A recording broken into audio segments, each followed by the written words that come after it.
Govardhan flood relief update as of today.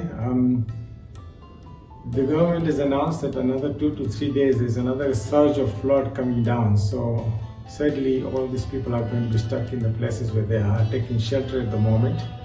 And once the floods are down, then we will have the task of resettling them in their homes.